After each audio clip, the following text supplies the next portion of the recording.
Hello, welcome to Triathlonology, a triathlon podcast by Animis racing team. I'm Oliver.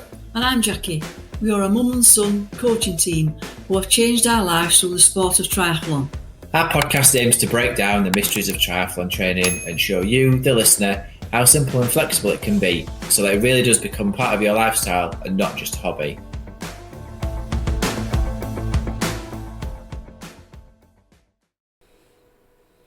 Hello. Hello and welcome to another episode of Triathlonology, a podcast by Animis Racing Team. I'm Jacqui Saxon. And I'm Oliver Saxon, and together we're a mum and son coaching team from North Lincolnshire and South Yorkshire in England. Today we're going to talk about the triathlon at the Olympics, or triathlons in the Olympics, or as one American commentator put it, triathlon. Triathlon, and that drives your dad insane. I know it does. He wants to write up and tell them there's no way.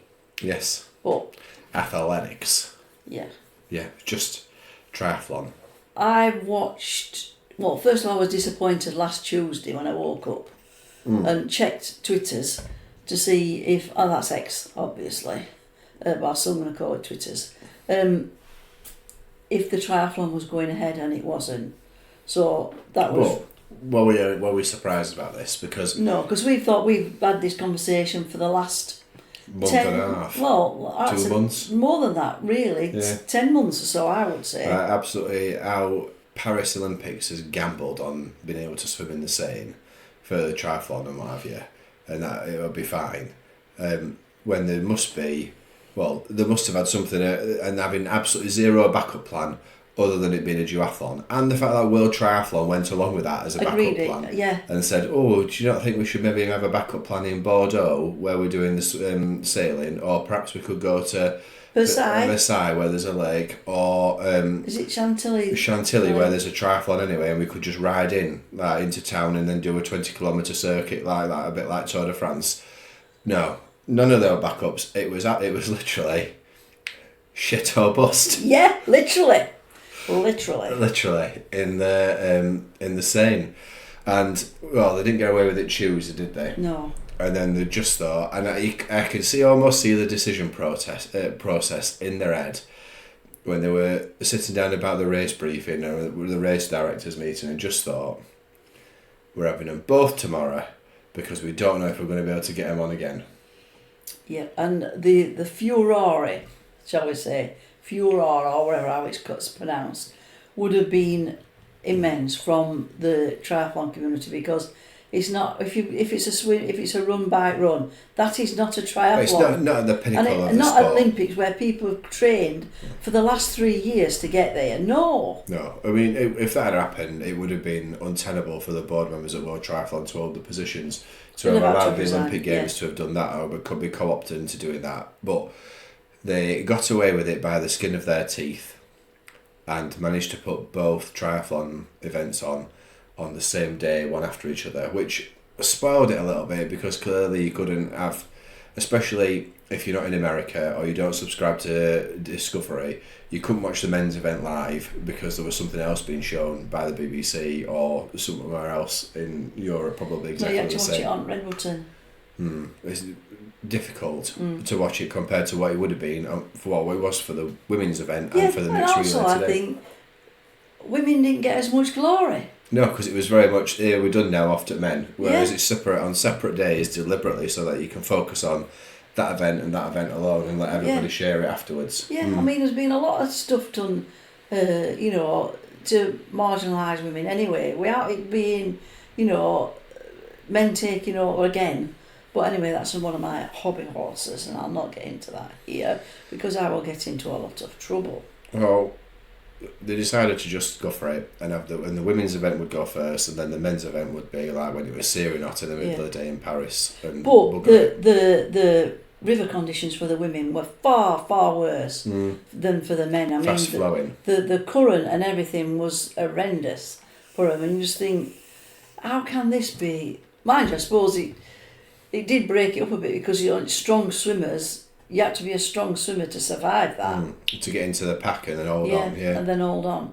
Yeah. It was a current. I mean, I saw that Rachel Klarmer, in advance of the relays today, had posted about the current in the Seine yesterday and like, oh goody, this is going to be fun, because it must just be absolutely crackers how fast that river's flowing. And then you've got to turn around and swim up. Yeah.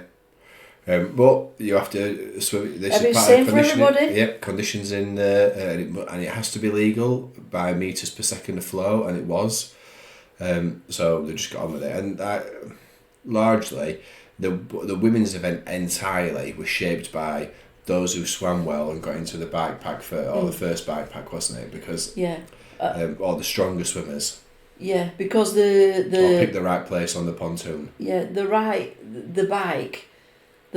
bike pack, that was just carnage. I mean, the roads were so slippy. You know, it was inevitable there was going to be crashes. And again, it ruins it because you've not got a proper race. Well, crashing is part of racing.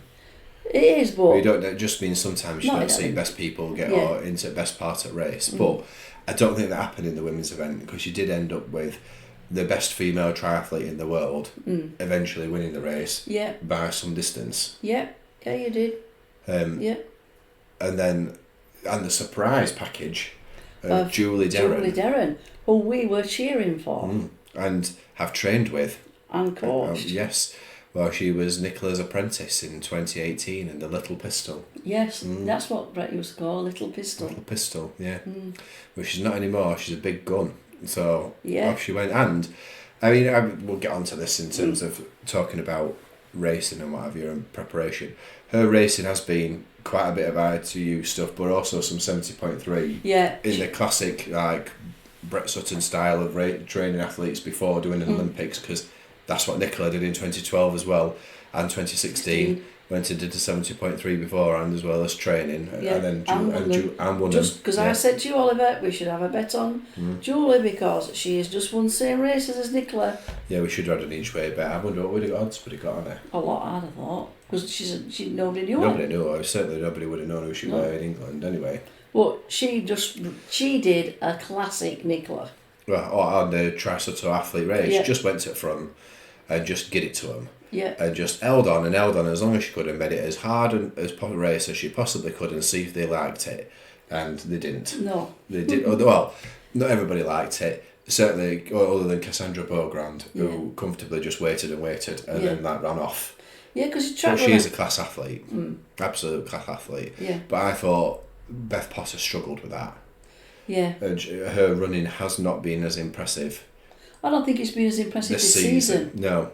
And part of that, I think, is because she hasn't raced enough. And there's been a number of Great British athletes who haven't raced enough get into GTB. Yeah, the injury might have protected her. Yeah, but she had a lot of injuries. Yeah. But there's a number of them who haven't raced enough, and you can see that.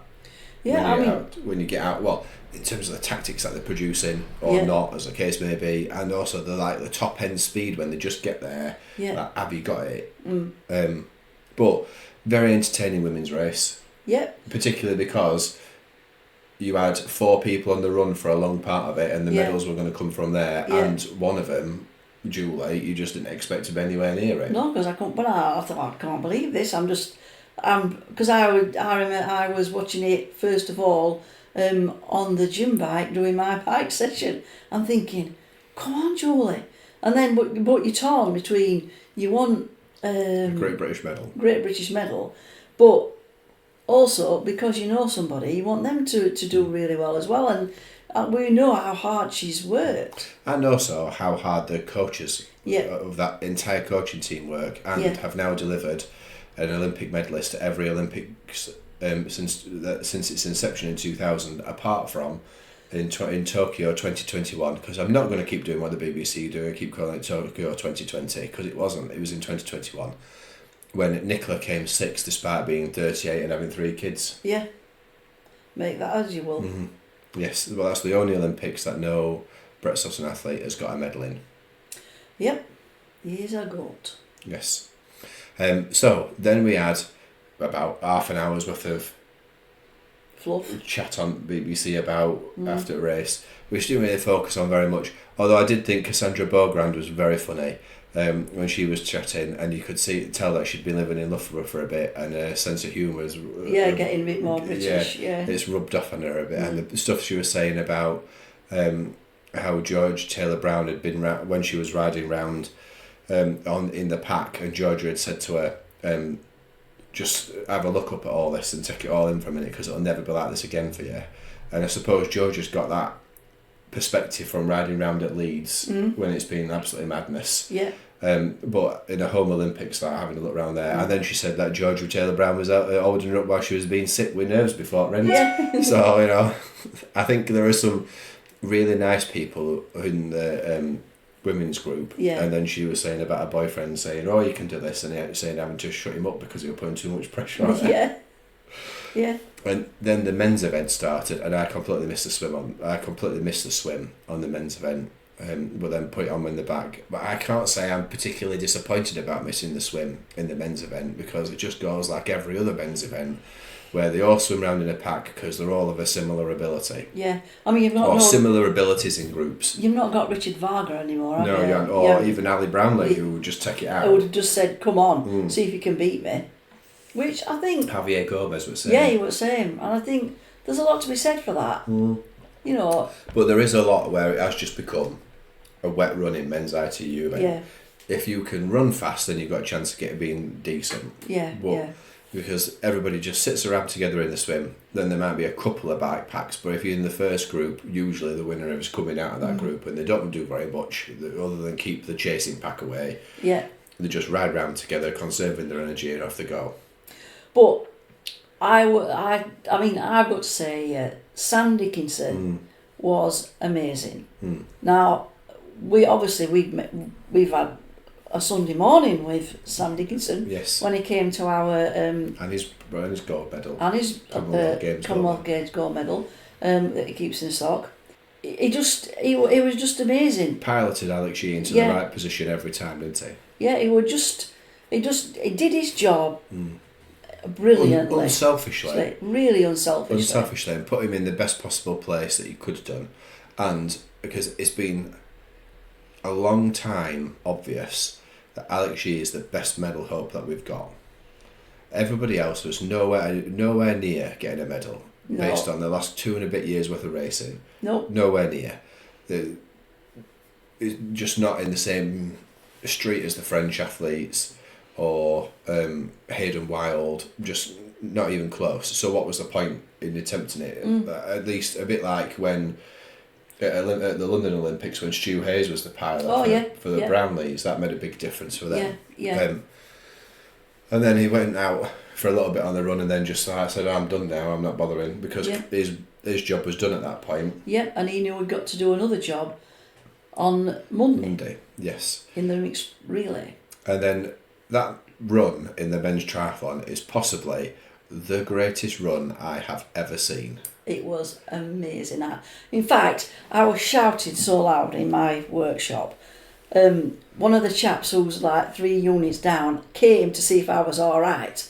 Because he says, "What's going on? Are you all right, Jacqui? Are you all right, Jacqui?" I said, "Shut up, we're winning, come on." And then he stood behind me and he's shouting as well, so you can't help yourself. I mean, Alex Yee went off like a bullet from a gun initially, and then Hayden Wild reeled him in, and then they were running together for a bit, and then he just went, and I thought, "Oh, this is going to be difficult." He's burnt all his matches here. This is going to be difficult to pull him back, and then because Hayden Wild is a really good runner, and he just looked so comfortable. He didn't look like he thought.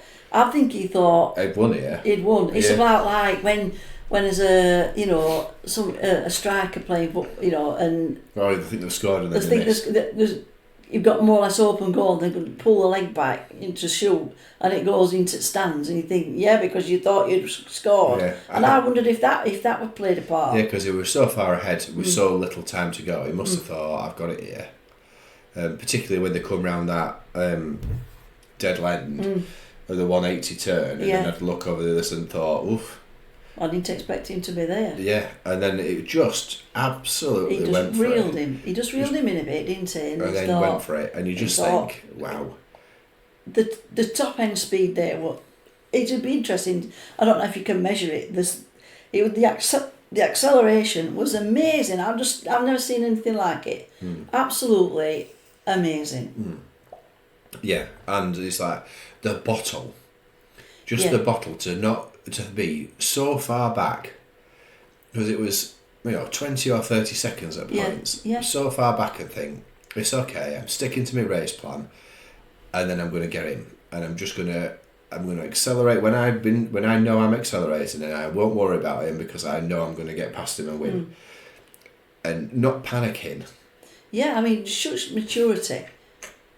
Brilliant, absolutely brilliant. I would. It was probably one of the best races. I mean, we were in London when we watched Brownlee and Ali Brownlee win, and Javier Gomez second, and Johnny Brownlee third. But even like at the Rio when we watched it on the telly, when Brownlee won again and Johnny came second, that was really good racing.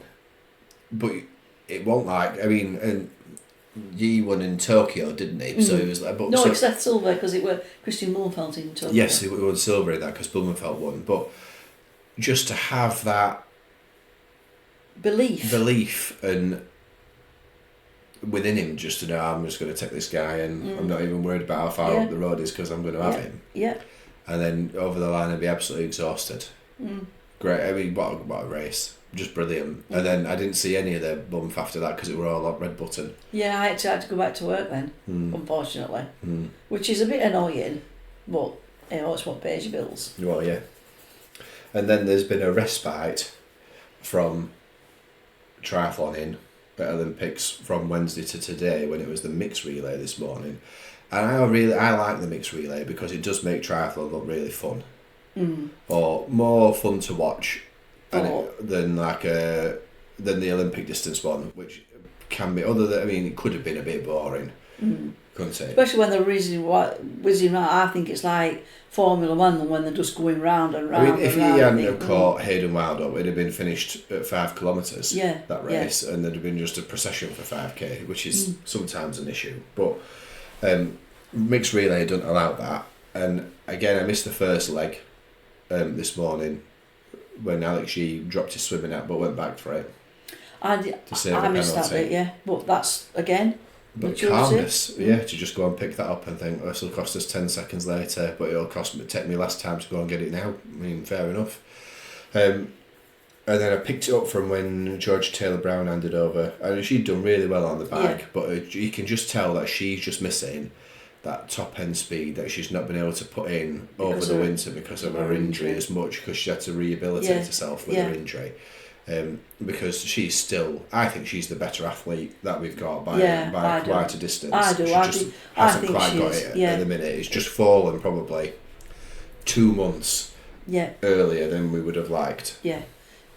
But then again, we're going back to Sam Dickinson because I watched all his leg. He was amazing again. Unfairly, your commentators were saying, should they have picked Johnny Brownlee instead of Sam Dickinson? And you think, no, because in every race that he needed to win, he won. And beat Johnny Brownlee. Yeah. They knew what the selection criteria was. You can't pick people for sentiment in elite level sport. You just can't. And it's just unfortunate for Johnny that his time is finished at ITU level because he cannot run like Alex or Hayden Wild. So the best he can aim for is a bronze. Yeah. And there are the French athletes, Pierre Lecour and Berger, are also really fast. Yeah. So, unfortunately, time catches you up and age catches you up. I can tell you that for free. I can tell you that for free. Yeah. But he was Sam tremendous. Did amazing. He swam brilliantly. He blinking bashed it on bike and then again on run. He absolutely turned himself out for that 12 seconds lead to give Beth Potter. Absolutely turned himself out against that German fella. Yeah, he did. He weren't just cruising in thinking, he absolutely did it everything. And I'm a bit disappointed in Beth Potter, to be honest.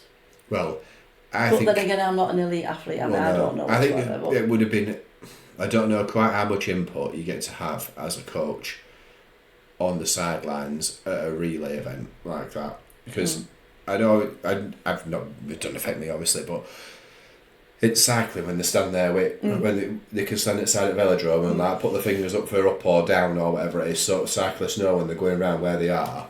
I don't know whether there's somebody going, because there used to be, didn't there? There used to be somebody with a little board saying how far I'm sure you're they used to be, because they used to have that in Leeds, didn't they? I'm sure I've seen it, but I don't know whether it's allowed at Olympics or whether. British Triathlon had somebody there, but it seemed to me that they didn't. Whoever was there was not providing Beth Potter the advice that she needed after that first lap, because it was absolutely a racing certainty that as soon as Taylor Knibb got on that bike with just 20 seconds back, she was not going to keep away. She is a weapon. She was not keeping away. And then bringing it down to 12 seconds after the first lap, they might as well have just said, slow down, get in the pack and save your legs for the run. Because you'll mash them.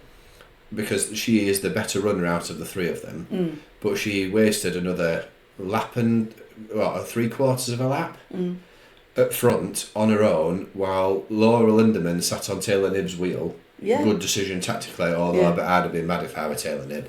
But she rode everybody back up to the race, and by that point it was too late for Beth Potter to do anything about it. She had wasted. Yeah, she had used all her energy to try and stay away in the run on the bike, where really somebody should have said to her, just let them catch you up and get back in the pack and then have a go on the run. Have a breather a minute and then have a run.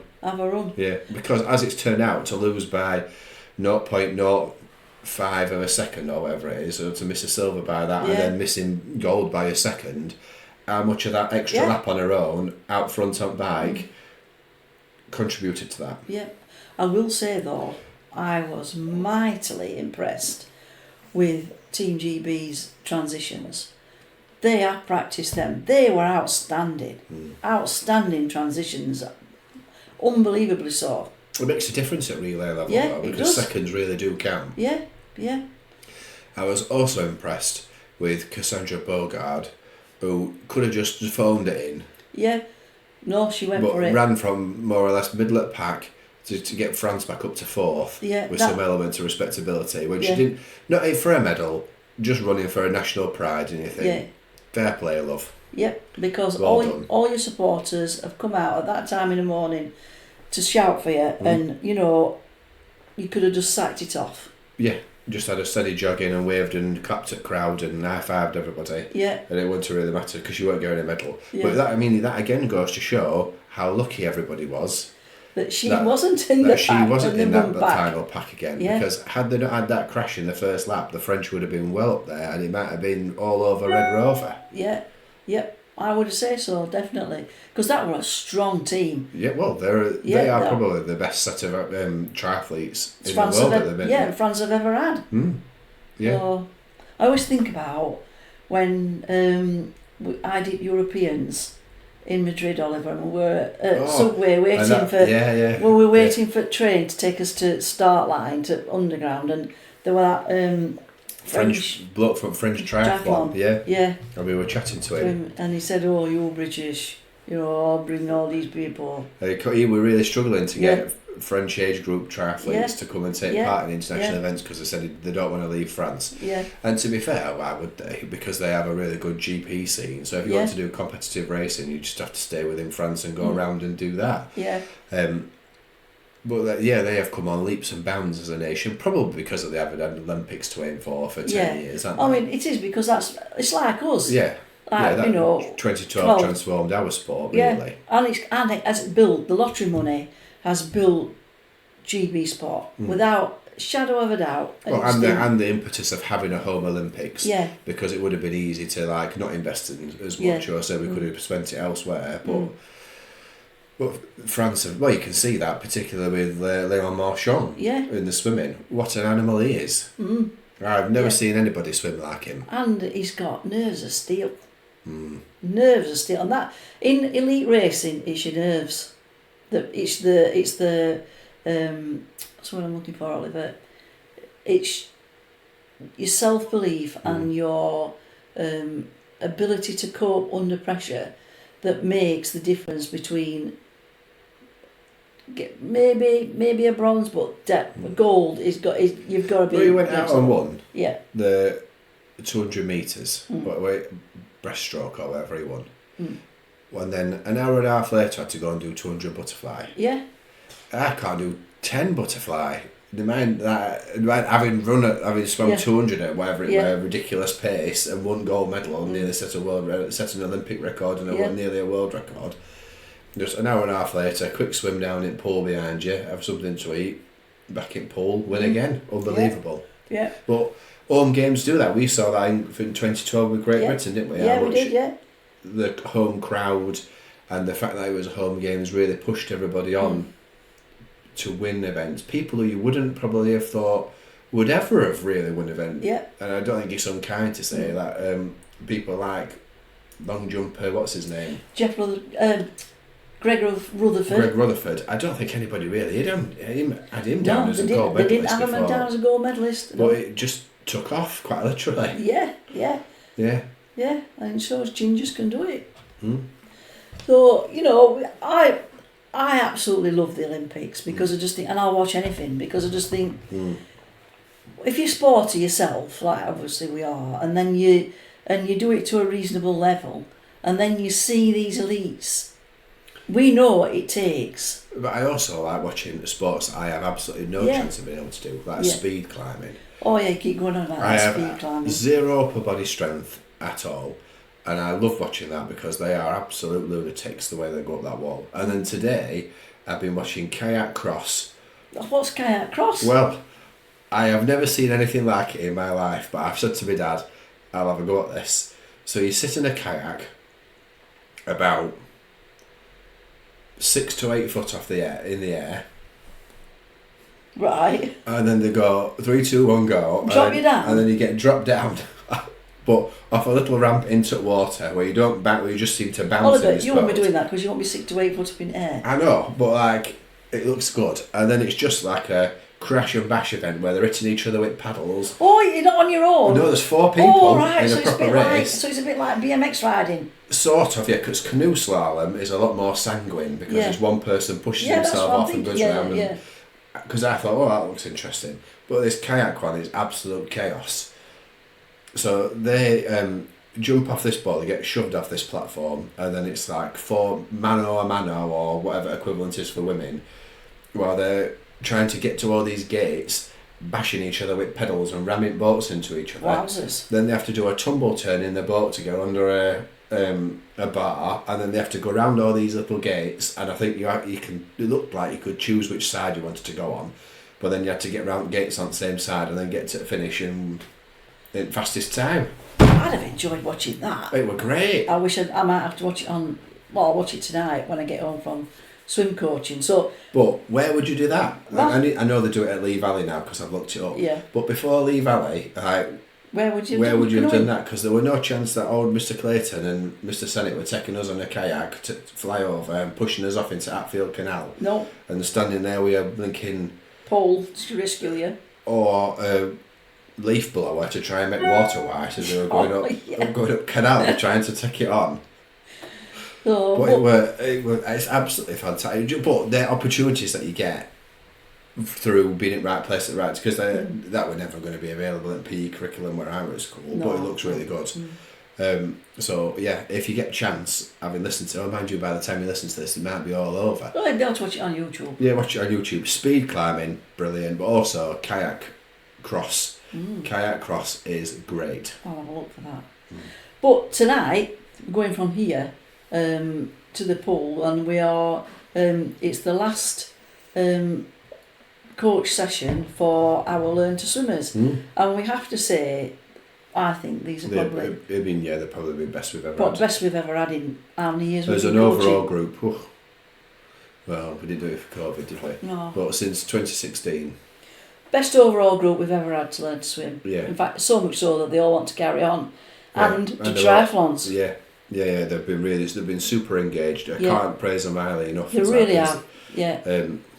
Athletes and students, they really wanted to get on and learn, and they have all made incredible strides, really. And it's a pleasure to be there side at pool and helping them do it. It is. So, if you've been inspired by the Olympics and ramblings that we've had here today, we've got our own triathlon on the 1st September, and it is the award-winning national award-winning small event of the year 2024. Come and give triathlon a go. I went to get something to eat from the Bushes earlier, and the lady who works there was saying to me, what you need in your triathlon's a relay. And I said, what you need, we've already got for you. There's a relay on there. She hates swimming, but she did cycling and running. So I said, right, okay, well, Leo, I just need to find a swimmer and or a cyclist, and you've got a relay. So we've got relay options. You can do an aqua bike. We have tried to put more stuff in it this time to make it more accessible to people. And I've ordered the medals and the trophies, and it'll be a really nice day. Provided weather keeps nice. Even if it doesn't, it's still, it is what it is. We can't control the weather, as the French have learnt. But there will not be any swimming in the Seine. No, we can guarantee the water quality will be excellent. We will not need to postpone the event, nor will we need to do a water quality test at 3 o'clock in the morning. No. So you can enter that by going to our website or by clicking the link in the comments and the show notes for this event.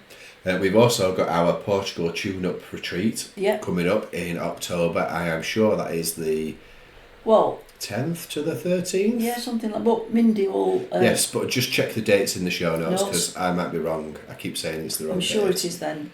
But... yeah.